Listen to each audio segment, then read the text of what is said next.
So after the release of this film, nobody can tell me otherwise that Tom Cruise is one of, if not the GOAT of action movies. The shit this guy does for our entertainment is just fucking mind-boggling, man. And this film is no different. The stunts and set pieces in here are just...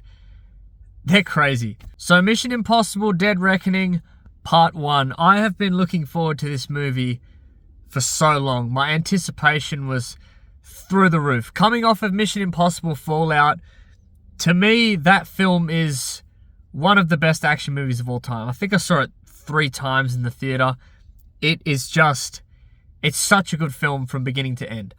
This one here, is it as good in my opinion? No. But I think there's a reason for that. So this film being a part 1, there's obviously going to be a lot of exploring of characters and developing of story. And then in part 2, I'm hoping, well, I know that it's just going to be insane action throughout the entire film. And that's not to say that we don't get insane action sequences in this film. We do. Literally every, I think it's a 2.5 hour movie, every 20-25 minutes, there's a new set piece and you're never bored. But this film really does take time to set up certain characters and drive the actual story home. And it's your typical end of the world spy story. You know, there's a device that's going to end the world. They need to stop it. You know, it's similar to all the others, but the formula works so well. But I think it only works well in terms of Tom Cruise in Mission Impossible. Because if another film tried this, where it's just CGI action, you know it's a load of bullshit, it's not going to be as good. But the fact you are seeing Tom Cruise just do the most insane shit, and not only Tom Cruise for that matter. I'm pretty sure Hayley Atwell is doing stunts with Tom Cruise in this certain car chase. Saw them talking about how it was super hard to control this little Fiat or whatever the fuck they were driving in. That whole scene's so much fun. And we've all seen the behind the scenes of Tom Cruise literally jumping off a mountain. That scene in this film is literally fucking breathtaking, man. Like, he's flying through the air for like a minute and there's no audio. It's just the sound of the wind blowing, and it's fucking surreal to see. Because you're so used to watching movies knowing that it's a load of shit, but you're looking at it and you're like, this guy is actually doing this. And it just makes the experience of this film, the experience of all Tom Cruise films, just that much better. It was directed perfectly. The acting was amazing. The story I liked. Again, they do follow the same formula, but I think they've tried to change it up a little bit. There's a lot more at stake in this one. All the stunts were great. The action obviously was just fucking amazing.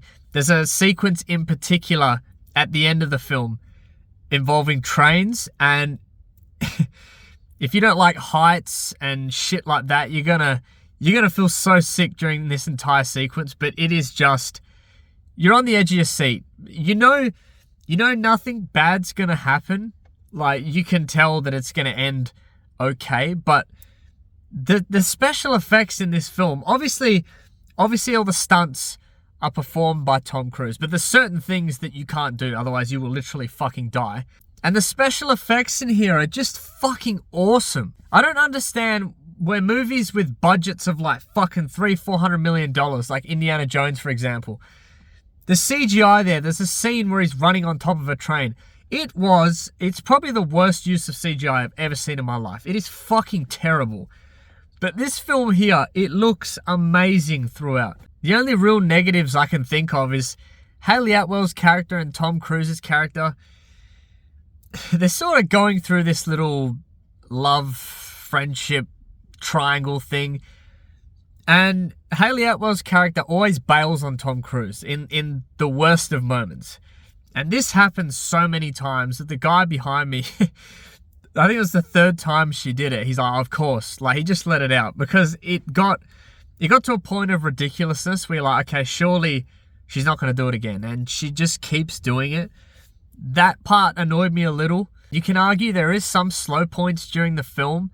But again, it's because they're really trying to set this story up and develop these characters. Because I don't know if part 2 is going to be the end of Mission Impossible. I don't think it will be. I hope it's not. But if it is, you can really tell why they're doing this in this film. So for me, this film wasn't as good as Fallout, but it's still such a good action film, man. Like, these are the type of movies people go and see, and it reflects at the box office. I'm sure this movie has fucking absolutely killed it. There's movies that had the biggest budget ever that were just absolute dog shit that no one wants to see ever again. But this film here, they just do it so well. This is literally cinema you want to see in the movie theater. This is it. So I'm going to give this film an 8 out of 10. So if you've seen the film, let me know what you think. And thanks as always for watching. I'll see you in the next one. Cheers.